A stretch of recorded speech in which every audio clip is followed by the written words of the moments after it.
objective is to function as a team. Okay, a functional team has these characteristics.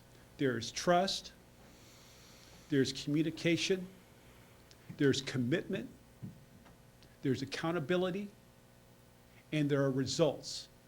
And so we think that's a very important objective of this process. We have six, I believe there's 6 tenets. Basically, we're talking about education. Foremost, we need, as a community, as a school district, we need to state our expectations. This is what we expect to happen in the Santa Barbara school districts, period. We need to be very clear and unrelenting on our expectations. We need to provide information, law, policies, and rules. We need to provide the resources, albeit school, the district, or the community. So we have to provide a lot of information to a large group of people. We need to build relationships, and let's look at the relationships here. Staff, student, okay? That relationship is vital. There has to be a trusting relationship so they can talk and share feelings and thoughts with each other. But look at some of these other pairings. Student, student. In our plan, we think it's really important that the students get to know each other so they can have a feel, hey, this is good and this is not good. This is positive, this is negative. Staff, within our respective schools, we need to know each other. That's vital. And certainly, look at this, school to home and school to the community. Moving on, we need to educate and support all constituency groups, the victim, the perpetrator, and the bystander. All 3 of these groups are really important. They need our support and our attention. We need to address the code of silence. The code of silence exists when you don't have that type level relationship where you're having that dialogue. Things will happen at a victim level, at a bystander level, and nobody says anything. It's happening, and we don't know about it. So it's really important that we develop the types of relationships so we can eliminate the code of silence. We need to follow through. We need to follow through, and I'm going to repeat, we need to follow through. If we say we're going to do something, we have to walk the talk, and we need to monitor. So once we investigate, once we go through the process, we need to check back with each of those groups on a daily basis, every couple days, every 3 days, give it a week, meet with them, with the counselors, with the YSS, with the administration. How's it working out? Stay in touch with the families. We need to monitor. That's really important. And we need to teach skills, coping and intervention. Okay. We need to teach our victims or our students, things are going to happen. I wish we could protect every one of them all the time. And you know we can't. So we have to teach them specific skills in what to do when the harassment or the bully behavior comes into their world. We also need to teach intervention skills. For example, with our bystanders. Now, when we take our first aid and our CPR courses, do we know exactly what to do when a situation occurs? Boom, boom, boom. We know what to do. We need to educate our students so they know what to do. We need to educate our staff and each other. So this is our plan. We've talked about it. We're not saying this is the final plan. That's why we need to defer to you and our district administration to work together as a community and put something together that's going to work for us. It's here, folks, and we need to do something about it. So we each listed all of our activities that we do at our respective schools, and so we wanted to avail the principals. We have the athletic directors here, and you know, there's a lot of us, so I don't know if you want to ask questions to each of us, but that's for you to decide. So, are there any questions of me on this information? Mrs. Deacon.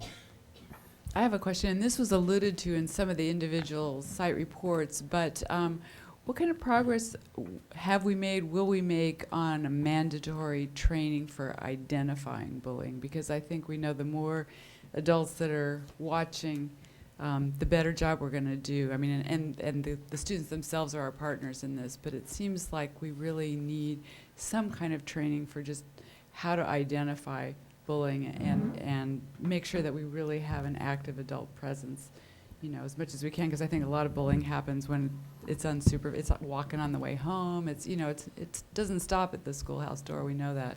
It happens everywhere. Actually, I was just reading the Time magazine article, and they are covering all the different forms. I mean, you know, cyberbullying, you know, is it physical? Is it one push? Is it one word? Is it one bad note? I mean, so clearly, and Dr. Sarvis, I didn't know if you wanted to cover that one, but there's many ways of how this occurs. That's one of the items we're discussing. We don't currently have a mandatory training on identifying bullying. We do have, in fact, every school is recognized as a no place for hate school. You'll see a lot of common themes there from the schools. We do have our principals attest every year to the fact that they have reviewed the district's non-harassment message with all classified and certificated employees, that we've reviewed our district policies on hate crime and bias-motivated incidents with all classified and certificated employees. So we do review our policies on an annual basis. In fact, we send out a request to the principals to get them to sign it off on at the end of October and the end of April each year to ensure that that happens. I guess my concern is that with some of these recent suicides, we hear all these accounts that people didn't know it was coming. Even family members say, we don't know that our students are being bullied. And so I think we need to ratchet up the awareness of, you know, of what bullying is and enlist our students in that kind of watchful process. Mr. Goodell. I'm sorry, like Ms. Deacon, I think my comments are not so much questions for you, Mr. Ortiz, though I do want to comment that I really appreciate especially the educate and support all constituency groups tenant, because I think it is extremely important to identify that not only do the targets of the bullying and harassment need to be supported, but we need to be providing education and sort of support for the perpetrator and for the bystander. I think we need to, especially when we're talking about young people, we need to understand that the perpetrators are probably going through some of their own issues, and that's why they're involved in this kind of behavior. People who feel really good about themselves don't usually have to be really vicious to other people. And then the bystander needs to be educated too, that you know, being a bystander makes you an accomplice in many ways. So I really particularly appreciate that. But I also wanted to say that I think I have felt in our district somewhat, maybe heartened. We don't hear too much about the bullying, et cetera. But especially in light of all the fact that these suicides that we have heard about in the last couple of months have been across the country, it would be highly inappropriate for us to assume that it's affecting everybody else, but it's not affecting us. I think we have to start from the position that we believe it is happening in our schools. Absolutely. Whether we know about it or not, that it just can't be possible that it's not touching us, and that our young people are suffering from it and participating in it, and perhaps not even just the young people. Maybe it's our staff, maybe ourselves, and start from that point and then say, what do we need to do about that? Let's just start from the assumption that it's always happening. Yes. That it's going on all the time. And so I'm really concerned about making sure that whatever we're doing, that we're doing it almost on a daily basis. That the students are hearing about it on a daily basis, because they hear the taunts and they hear the slurs on a daily basis. So they need to hear the antidote on a Yes. daily basis. So I just, and I guess my final thing, again, not a question for you, a comment for all of us, really, is that I know that the issue of sexuality is a very, very highly charged one. It can be a very difficult topic for schools to touch upon, and especially when it touches on non-traditional sexual orientations. And so, I guess maybe they are traditional. They just aren't traditionally accepted in our society. But the idea that I feel like we really need to make this explicitly about not taunting people on the basis of their sexual orientation. Because sometimes I've felt that gets embedded in all the other host of things we're saying, don't judge people by, and it gets a little bit diluted. You know, when we're saying, don't judge people by the clothes they wear, by the, you know, different things, and we're finding, you know, we have to sort of, I think, step up to the point that kids aren't committing suicide because they're getting teased about their clothes. That's right. You know, they're committing suicide because they're getting teased about their sexuality. And so I think we need to just address that head on. And hopefully, as a district, we can be, you know, courageous enough to do that, because I think that's part of where we may need to improve. Well, I was just thinking of the term of courageous, and we do need to step up. It is real. Like I said before, years ago, it was a concern. It's gone to a problem, and now we're at the level of issue.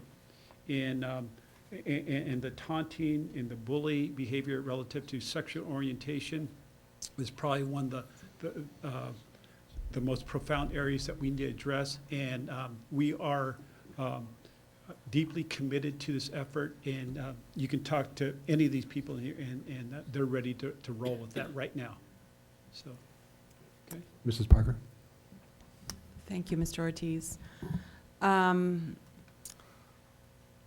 I agree and appreciate the points that my colleagues have raised. What I want to add, though, is that there's just been nationwide attention on this issue in the past month, essentially, because of some really horrible incidents across the country. However, we requested that this come to the board before that. And the reason that we did is, although it's very rare for us to see bullying issues at the board level, we have. And I think our greatest concern was that what we were seeing were incidents of bullying that had gone on for many years and had not been identified because the victim had probably not been forceful in explaining what the issues were, and so they festered and festered and festered until it became an explosive problem. Yeah. And so one of my biggest concerns in looking through all these plans and on the training piece is about outreach, and again, as Mrs. Deacon pointed out, training on identifying when it's happening, when the victim is silent. And I think that we need to be looking at our board policies, because if we want to have mandated training, then we need to put it in board policy, that the trainings are mandated, and it's not just a recitation of what our policies are, because we don't tolerate it in our policies, but it happens. And I think that the more we can do, and we can see that some of the schools are doing trainings, but the more that we can do to support that at the board level, the more systematic and consistent it will be. So I do think that we need to review our policies on school climate, on safe schools, on harassment, as soon as possible, and with that lens. I wanted to say on the plans themselves that thank you, San Marcos, for your revisions, because what I was noticing, particularly at the high schools, I think, but probably for all of the principals, you probably looked at it and said, oh, I could have said that. I could have put that in, because we are also doing that here, where I know some things were left off. I mean, I would say even, I'm trying to take a quick look through here in the San Marcos policy or plans and procedures that you have in place. And one of the things that you have, I think you're the only high school that has a character education program. And I'm not sure that that's listed here, but that is foundational if we want our kids to have ethics, good ethics, and tolerance and understanding. It really needs to be pervasive in the entire school climate and culture. What I noticed in the plans in general, I would say, is that there was a difference between the junior highs and high schools. San Marcos, this is much more complete now. But in general, it seemed like the junior highs addressed it comprehensively and systematically across the entire school year, rather than what I saw more at the high schools was like a attention to it right at the very first week of school, and then it becomes on an individual case-by-case basis. And I would really hope, Mr. Ortiz, that as you look at this in your meetings around this, that you look at ways that it can become school-wide, year-long, and not a week here and a day there and assembly here, that it's really, and that's consistent across all of the schools.